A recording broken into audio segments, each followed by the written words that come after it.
We challenge you to find a better villa at just ₹1.29 crores in Kelambakam, Moyamar. Srivilliputhur Meghamalai புலிகள் காப்பக ஆக்கிரமிப்பு விவகாரத்தில் உச்ச நீதிமன்றத்தின் உத்தரவை நிறைவேற்ற தொடங்கியிருக்கிறார் தேனி மாவட்ட ஆட்சியர். மேலும் விவரங்களை எமது செய்தியாளர் பாண்டியன் வழங்கிட கேட்கலாம். பாண்டியன், என்னென்ன பணிகள் தொடங்கப்பட்டிருக்கிறது? இந்த விவகாரத்தின் பின்னணியையும் பதிவு பண்ணுங்க. வணக்கம். தமிழகத்தில் மேற்கு தொடர்ச்சி மலைத்தொடரில் உள்ள அகத்தியர் மலை மற்றும் ஸ்ரீவில்லிபுத்தூர் மேகமலை புலிகள் காப்பக வனப்பகுதியில் உள்ள ஆக்கிரமிப்புகளை அகற்ற உச்சநீதிமன்றம் அதிரடி உத்தரவிட்டுள்ளது.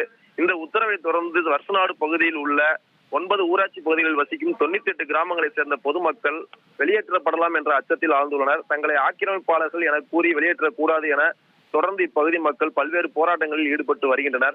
புலிகள் காப்பகமாக அறிவிக்கப்பட்ட பகுதிகளில் கணக்கெடுக்கப்பட்ட 4000க்கும் மேற்பட்ட பட்டியலில் ராணுவம், காவல்துறை, வருவாய்த்துறை, மின்சார வாரியம், வனத்துறை உள்ளிட்ட பல்வேறு அரசு துறைகளில் பணியாற்றும் மற்றும் ஓய்வு பெற்ற பணியாளர்கள் இருப்பது 118 பேர்கள் இடம்பெற்றிருப்பது தெரிய வந்துள்ளது. இவர்கள் மீது தமிழ்நாடு அரசு ஊழியர்கள் நடத்தை விதிகளின் கீழ் துறை ரீதியான ஒழுங்கு நடவடிக்கை எடுக்க உச்சநீதிமன்றம் திட்டவட்டமாக உத்தரவிட்டுள்ளது.